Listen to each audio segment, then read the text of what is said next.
এক্ষুনি হযরত আবু সালামা থেকে হাদিসটা বর্ণিত। উনি একদিন আম্মা জান আয়েশার দরবারে এলেন, এসে আম্মা জান আয়েশাকে জিজ্ঞেস করলেন, আম্মা জান আয়েশা রাদিয়াল্লাহু তাআলা আনহাকে জিজ্ঞেস করলেন, সালা আয়েশা রাদিয়াল্লাহু তাআলা আনহা কাইফা কানাত সালাতু রাসূলিল্লাহি সাল্লাল্লাহু আলাইহি ওয়াসাল্লাম ফি রমাদান। আম্মা জান আয়েশার কাছে জিজ্ঞেস করলেন, হে আমাদের আম্মা জান, মাহে রমজানে রাসূলের নামাজ কেমন ছিল? শুনছেন নাকি? যদি মন বাইরে দিয়ে শোনেন তাহলে বুঝবেন না, আর যদি মন ভিতরে থাকে মজলিসের তাহলে বুঝবেন। হযরত আবু সালামা এসে আম্মা জান আয়েশাকে জিজ্ঞেস করলেন, বললেন মাহে রমজানে রাসূলের সালাত কেমন ছিল? তার মানে দিনের সালাতের ব্যাপারে জিজ্ঞেস করছেন না রাতের সালাতের ব্যাপারে? কথা বোঝেন না? আমি বলছি দিনের সালাতের ব্যাপারে জিজ্ঞেস করছেন না রাতের সালাতের ব্যাপারে জিজ্ঞেস করছেন? রমজানে দিনের বেলা দিনের আলোয় কোনো সালাত বেশি আছে? সালাত বেশি আছে কখন? জোরে বলেন। আপনাকে আলটিমেটলি বুঝে ফেলতে হবে যে রাতের সালাতের ব্যাপারে জিজ্ঞেস করছেন, কিন্তু রাত এখানে হাদিসের স্পষ্ট শব্দে রাতটা উল্লেখ নেই। আম্মা জান আয়েশাকে যখন জিজ্ঞেস করলেন যে রমজানের রাসূলের সালাত কেমন ছিল, আম্মা জান আয়েশা বললেন, মা কানা ইয়াজিদু ফি রমাদান ওয়ালা ফি গায়রিহি আলা ইহদাই আশারাতা রাকাতান। মন দিয়ে শুনুন। আম্মা জান আয়েশা বললেন রাসূলুল্লাহ 11 রাকাতের বেশি পড়তেন না। কত রাকাত? জোরে বলেন না, কত রাকাত? কয় রাকাতের বেশি পড়তেন না?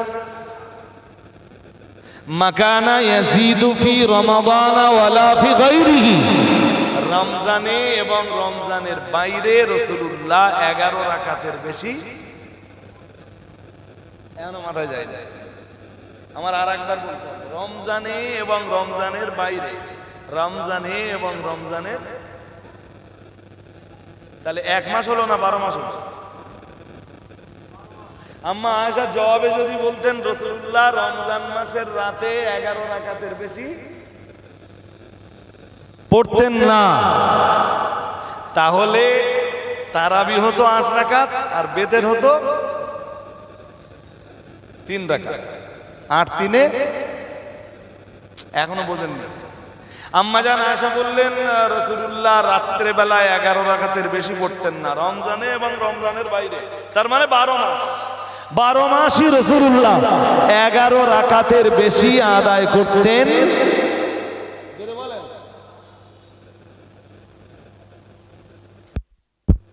12 মাস যেটা পড়া হয় রাতের ইবাদত হিসাবে, সেইটা তারাবি না তাহাজ্জুদ? জোরে জোরে বলেন। আরে ভাই সাহেব, তারাবি কি রমজানের বাইরে আছে? এখনো মাথায় যায় না। আমি বলছি তারাবি কি রমজানের বাইরে আছে? রমজানের ভিতরে আছে। তা রাসূলুল্লাহ রমজানে এবং রমজানের বাইরে 11 রাকাতের বেশি পড়তেন না, এর মানে কোনটা দাঁড়ালো? এইটা তারাবি হলো না তাহাজ্জুদ হলো? তাহাজ্জুদ পড়তেন রাসূলুল্লাহ 8 রাকাত আর বিতির পড়তেন। সবচাইতে মজার ব্যাপার যেটা এখানে, এরা যারা আজকের সময় এসে 8 রাকাত তারাবি পড়ার পক্ষে, এরা আবার বলে বেদের 1 রাকাত। বেদের কয় রাকাত? তাহলে ওদিকে তারাবি যদি হয় 8 রাকাত আর বেদের যদি হয় 1 রাকাত, তাহলে টোটাল হলো কয় রাকাত? আর রাসূলুল্লাহ পড়তেন কয় রাকাত? তাহলে এইটা রাসূলের তারাবি নয়, এটা ছিল রাসূলের তাহাজ্জুদ। রাসূলের তাহাজ্জুদ রমজানেও পড়তেন, রমজানের বাইরেও পড়তেন। তার চেয়ে বড় মজার কথা, ইমাম বুখারী এই হাদিসটা যেখানে আনতেছেন সেটা হলো রাসূলের তাহাজ্জুদ নামাজের অধ্যায়ে এই হাদিসটা। তাহাজ্জুদের যে বয়ান, তাহাজ্জুদের যে বর্ণনা, তাহাজ্জুদ নামাজের যে অধ্যায়, ওই অধ্যায়ে ইমাম বুখারী এই হাদিসটা আনতেছেন। বাট আমাদের দেশের লামাজাবিরা এই হাদিসটাকে কাজে লাগিয়ে বললে রাসূলুল্লাহ 11 রাকাতের বেশি পড়তেন না, 8 রাকাত তাহাজ্জুদ আর 3 রাকাত বেতের। কিন্তু ওরা পড়ার সময় আবার বেতের সুবিধা হয়। আর জনগণ যেখানে সুবিধা পায় জনগণ সেখানে সুবিধা। তারাবি 20 রাকাত সারাদিন রোজা রেখে ইফতার করে শরীর যখন মেজমেজে ভাব হয়, শরীর যখন মেজমেজ করা শুরু করে, তখন 20 রাকাত তারাবি জনগণের জন্য ভালো মনে হয় না 8 রাকাত ভালো মনে হয়? তাড়াতাড়ি মসজিদ ছেড়ে বেরিয়ে আসে, ঠিক না বেটি? হ্যাঁ, এই কারণে বিপুল সংখ্যক মানুষ এখন ঢলে যাচ্ছে নামাজ কম। তাহলে জোহরের নামাজ 4 রাকাত পড়লে হয়ে যাবে। আমার কথা বুঝেন? জোহরের ফরজ কয় রাকাত? সুন্নাত পড়লেও হবে না পড়লেও। আমার কথা বুঝেননি? তাহলে মাগরিবের নামাজ তাহলে 3 রাকাত পড়বে। সুবিধা হলো না সুবিধা হলো? হ্যাঁ না কিছু বলে না, না আমি বোঝাতে পারছি না বোধহয়, এই জন্য মানুষ ঢলে যাচ্ছে। আপনাকে ভাবতে হবে, আমরা যে 20 রাকাত তারাবি পড়ি, শুনছেন নাকি? এই 20 রাকাতের আদেশ করেছিল রাসূলুল্লাহ। 3 থেকে 4 দিন তারাবি জামাত করেছেন। বুখারী শরীফের 1129 নম্বর হাদিসটা পড়ে দেখবেন। 1129 1129 নম্বর হাদিসটা পড়ে দেখবেন। রাসূলুল্লাহ তারাবি জামাতবদ্ধভাবে পড়েছেন 3 থেকে। ও হাদিসটাও বর্ণনা করেছেন আম্মা আয়েশা। আম্মা জান আয়েশা বলছেন, কোন এক রাতে রাসূলুল্লাহ মসজিদে নামাজে দাঁড়ালেন, কিছু লোক এসে রাসূলের পাশে দাঁড়িয়ে। দ্বিতীয় দিন রাসূলের পাশে আরো বেশি লোক এসে দাঁড়িয়ে গেল। তার মানে প্রচার হলো, জনগণ সবাই জেনে গেল যে নামাজটা জামাতের সাথে হচ্ছে। অনেক সাহাবায়ে কেরাম এসে হাজির হলেন। তৃতীয় দিন আল্লাহ পাকের নবী আবার যখন নামাজে দাঁড়ালেন, অথবা চতুর্থ দিন রাসূলুল্লাহ যখন নামাজে, আল্লাহ পাকের নবী আল্লাহ পাকের হাবিবের সঙ্গে নামাজ আদায় করার জন্য মসজিদে নববীতে বহু মানুষ এসে হাজির হলেন। তৃতীয় কিংবা চতুর্থ দিনে মসজিদ হয়ে গেল কানায় কানায়, কিন্তু নামাজ যিনি পড়াবেন তিনি নেই। শুনছেন নাকি? প্রথম দিন রাসূলুল্লাহ কয়েকজনকে নিয়ে পড়েছেন, পরের দিন দেখলেন লোক সংখ্যা বেড়ে গেছে, তারপরের দিন লোক সংখ্যা যখন আরো বাড়লো, মসজিদ কানায় কানায়, কিন্তু রাসূলুল্লাহ নেই, ইমাম সাহেব নেই। সকাল হলো, সাহাবীরা যখন জিজ্ঞেস করলেন, অথবা রাসূলুল্লাহ সাহাবীদেরকে ডেকে বললেন, ও সাহাবীরা জানো, আমি তোমাদের দেখতেছিলাম, মসজিদ তোমরা ভরপুর করে তুলেছিলে, কিন্তু কোন জিনিস আমাকে মসজিদে এসে জামাতের সাথে এই তারাবি পড়তে বাধা দিল জানো? এই রাতের সালাত আদায়ে আমাকে কোন জিনিস বাধা দিল জানো? সাহাবীরা বললেন না। আল্লাহর হাবিব বললেন, আল্লাহর রাসূল বললেন, ও সাহাবীরা, আমাকে বাধা দিল, আমার ভয় হলো যে তোমাদের উপরে এইভাবে যদি প্রতিনিয়ত আমরা জামাতের সাথে মাহে রমজানে রাত্রে বেলায় সালাত আদায় করি, আমার ভয় হয় মাহে রমজানের এই রাতের সালাতটাও আল্লাহ ফরজ করে দেন কিনা। এরপর থেকে রাসূলুল্লাহ আর মাহে রমজানের রাতের সালাতের কখনো জামাত করেননি। রাসূলের ইন্তেকাল হলো, হযরত আবু বকর এলেন, তো তিনি 2 বছর 3 মাস খেলাফতের দায়িত্ব পালন করলেন, বাট তারাবি নামাজের আর জামাত হতো। হযরত ওমর এলেন, দ্বিতীয় খলিফা হযরত ওমর মুসলিম জাহানের খলিফা এলেন। রমজান মাস এলো, তিনি বললেন, তো রাসূলুল্লাহ যখন তারাবি নামাজের জামাত বন্ধ করেছিলেন, তখন রাসূলের উপরে কোরআন নাযিল হচ্ছিল এবং তারাবি নামাজ ফরজ হয়ে যাবার একটা ভয় ছিল। রাসূলুল্লাহ বিদায় নিয়েছেন, ব্যাস তারাবি নামাজ ফরজ হয়ে যাবার ভয়টাও আছে না, কেটে গেছে। হযরত ওমর বললেন, এই বছর থেকে তারাবি নামাজ জামাতের সাথে হবে এবং 20 রাকাত করে জামাত হবে। কয় রাকাত করে জামাত হবে? আরে জোর করে বলেন, কে বললেন? কে বললেন? হাদিসে এসেছে, নবীজি বলেন, আমি আর বক্তব্য লম্বা করতে পারছি না, নবীজি বলেন, আলাইকুম বিসুন্নতি, ও সাহাবীরা তোমরা আমার সুন্নাত আঁকড়ে ধরো, অর্থাৎ আমার সুন্নাত পালন করো। আল্লাহ পাকের নবী বললেন, ওয়া সুন্নাতিল খুলাফাইর রাশিদিন আল মাহদিয়্যিন আও কামা ক্বালা আলাইহিস সালাম। রাসূলুল্লাহ আবার বললেন, আর আমার হেদায়েত প্রাপ্ত খলিফা যারা, আল্লাহর হাবিব বললেন তোমরা তাদের সুন্নাতকে ধারণ করো। রাসূলের হেদায়েত প্রাপ্ত খলিফা হলেন 4 জন। এই 4 জনের ভিতরে হযরত ওমর দ্বিতীয় খলিফা। আমার কি কথা বুঝতেছেন নাকি? হ্যাঁ, তাহলে তারাবি নামাজের জামাত, এই জামাত কিন্তু সুন্নাতে নববী বলবো না, আমরা বলবো সুন্নাতে সাহাবা। সুন্নাতে, আমার কথা বোঝেন, এটা কি সুন্নাতে নববী হলো না সুন্নাতে সাহাবা হলো? শুধু হযরত ওমর এই জামাত চালু করলেন না, উনি জামাত চালু করে বললেন নিয়ামাতুল বিদা। কি বললেন? বললেন এটা একটা ভালো বেদাত। সুবহানাল্লাহ বলেন। আমার দেশের এখন কিছু লামাযাবি আছে, তারা বলে বেড়ায় এইটা করা যাবে না, তাহলে কেন? তাহলে এটা বেদাত। আর একটা সামনে নিয়ে আসবেন, সেটা বলবে বেদাত। বলে এই সবে বরাত, শুনছেন নাকি? লামাযাবিরা বলে সবে বরাত বলে কিছু যা আছে সব জয়ী হাদিস, সব চলবে না, বেদাত। শুনছেন নাকি? বেদাত বেদাত বেদাত বেদাত বেদাত বেদাত করতে করতে পায়জামা কাটতে কাটতে কাটতে কাটতে পুরো ধর্মটাকে তারা আন্ডারপ্যান্ট বানিয়ে দিল।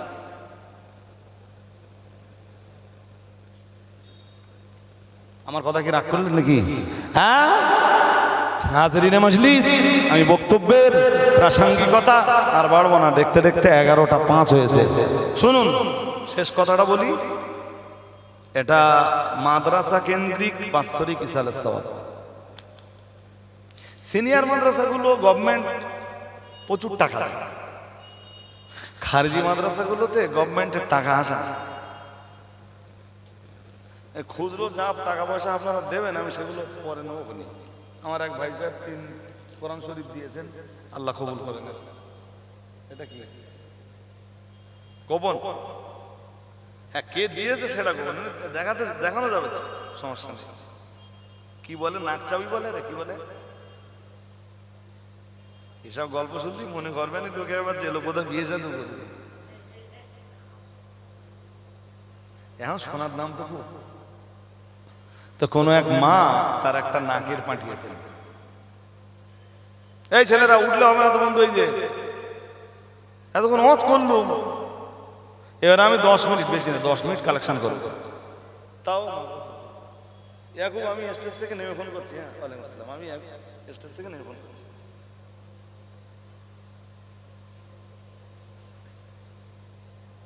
খুচরো টাকা আপনাদের কাছ থেকে নেব। এই মাহে রমজানে অনেকগুলো ভালো ভালো ইবাদতের সবচেয়ে ভালো ইবাদত হলো মাহে রমজানে দিনের বেলা সিয়াম। মাহে রমজানের আরেকটা ভালো ইবাদত রাতের বেলা কিয়াম, মানে তারাবি। মাহে রমজানের আরেকটা ভালো ইবাদত বেশি বেশি কোরআন তেলাওয়াত। মাহে রমজানের আরেকটা ভালো কাজ যেটা বুখারী শরীফের হাদিস দিয়ে সুবুত। কিতাবুল ওহীতে একটা হাদিস আছে যে মাহে রমজান যখন আসতেন প্রতি রাত্রে রাসূলের সাথে জিবরাইলের দিদার হতো, আর সকালে রাসূলুল্লাহ দান করতেন। সুবহানাল্লাহ। আমার কথা কি শুনেছেন? মাহে রমজানে, হ্যাঁ মাহে রমজানে রাসূলুল্লাহ রসুলের সাথে রাত্রে জিবরাইলের দেখা হতো, আর জিবরিলের সাথে রসুলের তাদারুস হতো কোরআনে। কখনো জিবরিল পড়তেন রসুল শুনতেন, আর কখনো রসুলুল্লাহ পড়তেন জিবরিল শুনতেন। সুবহানাল্লাহ। আর একটু মন খুলে বলো। আর সকালবেলা উঠে রসুলুল্লাহ দান করতেন। এর মানে এইটা দাঁড়ালো যে মাহে রমজানের যে ভালো ইবাদত গুলো আছে তার ভিতরে আরেকটা ইবাদত হলো দান। এই জন্য যারা দান দান করে দেখবেন দানের পরিমাণ দাতাদের রমজান মাসে আরো বেড়ে যায়। এটা কি রসুলের রেখে যাওয়া সেই তারিখ? বলুন তো রসুলুল্লাহ খেজুর দিয়ে কেন ইফতার করতেন? হতে পারে যে মদিনা মুনাওয়ারাতে বিপুল পরিমাণ খেজুর হতো, তাই রসুলুল্লাহ খেজুর দিয়ে ইফতার করতেন। যদিও স্বাস্থ্যবিদরা গবেষণা করে বলেছেন সারাদিন এই রোজাব্রত পালন করার পরে ধরেন কোনো খাবার শরীরে ঢুকিনি, কোনো পানীয় ঢুকিনি, স্বাস্থ্যবিদরা বলেছেন যে সবার আগে যখন গালে একটা খেজুর দেওয়া হয় নার্ভগুলো খুব তাড়াতাড়ি চাঙ্গা হয়। আর একটু মন খুলে বলেন। হ্যাঁ সায়েন্টিফিক কারণ থাকতে পারে, কিন্তু এটা তো কারণ হতে পারে যে সে দেশে খেজুর বেশি হতো। তাই রাসূলুল্লাহ খেজুর দিয়ে ইফতার করতেন। উম্মাত সেইটাকে কেমন ভাবে কবুল করলো যে ১৫০০ বছর কেটে গেল, এরপরেও উম্মাতে মুহাম্মাদি সারাদিন রোজার পরে আজও একটা খেজুর দিয়ে ইফতার করে। আরেকটু মন খুলে বলেন তো, রাসূলুল্লাহ রমজান মাসে দান বেশি করতেন, উম্মাতে মুহাম্মাদি এই তরিকাটা কেন নেবে না? এই আমার কথা বুঝতেছেন নাকি? হ্যাঁ, আমি একজন আল্লাহর একজন বান্দার কাছে চাইবো ৫,০০০ টাকা দিতে হবে। কোন বান্দা দেবে? একজন বান্দা ৫,০০০ টাকা দেবে খারেজি মাদ্রাসার ডেভেলপমেন্ট, খারেজি মাদ্রাসার উন্নতির জন্য। গভর্নমেন্ট পরিচালিত যে স্কুলগুলো আছে, সিনিয়র মাদ্রাসাগুলো আছে, সেগুলো তো চলছেই, তো খারেজি মাদ্রাসা খুব দরকার আমাদের সমাজে ভাই। তো বলতে বলতে আমি নিয়ে খারেজি মাদ্রাসার উন্নতির জন্য আমি একজনের কাছে ৫,০০০ টাকা চাইবো। আল্লাহ কোন নেক বান্দা? শুধু নামটা বলেন, এখন নামটা লিখি, পরে দেবেন কোন ইনশাআল্লাহ। আসেন আল্লাহর বান্দা, কেউ না কেউ দেবেন একটা ৫,০০০ টাকা একজনের দিতে হবে। যতক্ষণ এই ৫,০০০ না দেবেন আপনারা উঠতে পারবেন না, আমিও উঠতে পারবো না, মাতিন সাহেব আসবে। এইভাবে সেহরির টাইম হয়ে যাক। খাবার দাবার আছে তো? হ্যাঁ, আমি তো ২-১ দিন ১০টা, ১০:৩০, ১১টার ভিতরে খেয়ে একে অসুবিধা। সাহারিতে খুব বেশি হলে এই একটা খেজুর আর একটু পানি। কারণ বুখারী শরীফের এক হাদিস এসেছে, রাসূল বলেছেন, আল্লাহর হাবিব বলেন এক হাদিসে বুখারীতে, নবীজি বলেন যে আমাদের রোজা এবং ইহুদি খ্রিস্টানদের রোজার ভিতরে পার্থক্যই হলো সাহারি করা। সুবহানাল্লাহ। ইহুদি খ্রিস্টানরাও রোজা রাখে, কিন্তু ওরা সাহারি করে না। মুহাম্মদ সাল্লাল্লাহু আলাইহি ওয়াসাল্লাম ১৫০০ বছর আগে উম্মতকে শিখিয়েছেন সেহরি করে রোজা রাখতে, বিনা সাহারিতে রোজা রাখতে পারবে না। ব্যাস, উম্মতের কাছে ওটাই মকবুল হয়ে গেল। আজও উম্মত সাহারি করে রোজা রাখে। মা বাইনা সিয়ামিনা ওয়া সিয়ামি আহলিল কিতাব, নবীজি বলেন আমাদের রোজা আর ইহুদি খ্রিস্টানদের রোজার ভিতরে পার্থক্য হলো সাহারি করে। সুবহানাল্লাহ।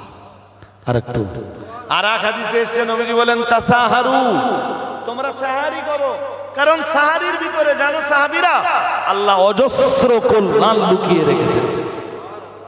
আরেকটু মন খুলে বলেন, উম্মতে মুহাম্মাদির কাছে ওটা মকবুল হয়ে গেল।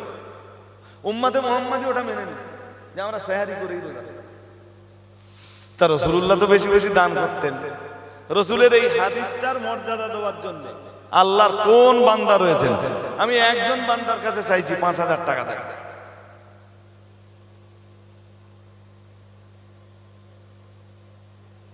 হবে না?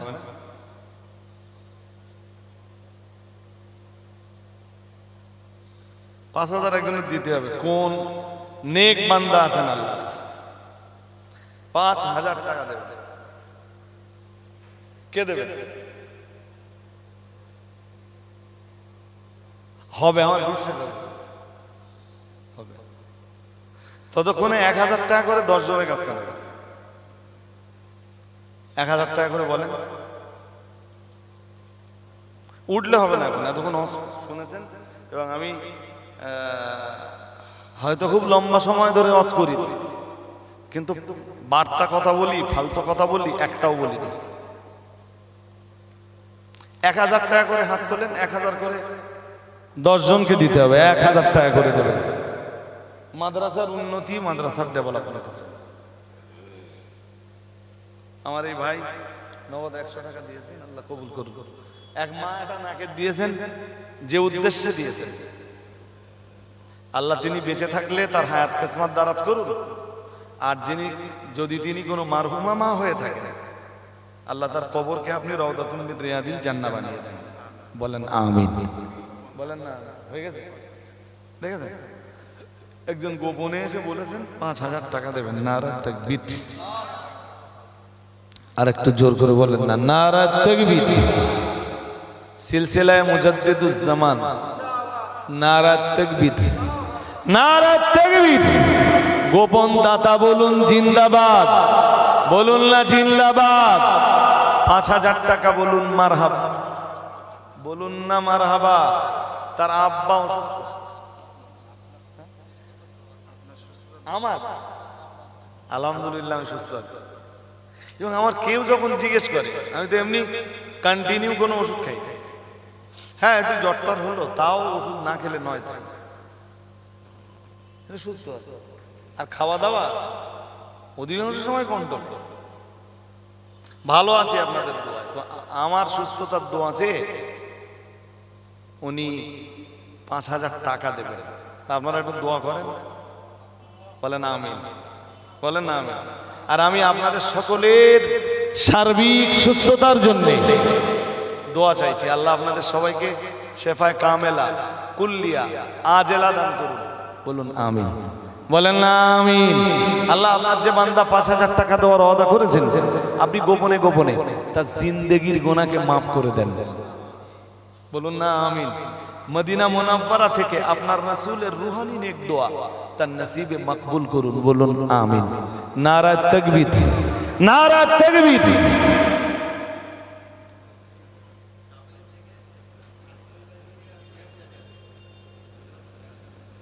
ওই হয়েছে 10 জনের কাছে চাইতেছিলেন, তা বল দেবো, তার তো কেউ হাত তুললে না। ফার্স্ট টাইম বল দেবো, তা কাউ গাছি শাদি গাছি কেউ তো হাত তুললেন না আপনারা। আরিফুল গাজী আর নূরপুর থেকে, নূরপুর গ্রাম থেকে আরিফুল গাজী আর মেহবুব গাজী, তারা দুইজন 1,000 টাকা করে দেবে। নারা তাকবীর, নারা তাকবীর। একটু আওয়াজ দেন, পয়সা দিতে হবে না, আল্লাহ নামের আওয়াজটা দিতে হবে। নারা তাকবীর। দাতাগণ বলুন জিন্দাবাদ।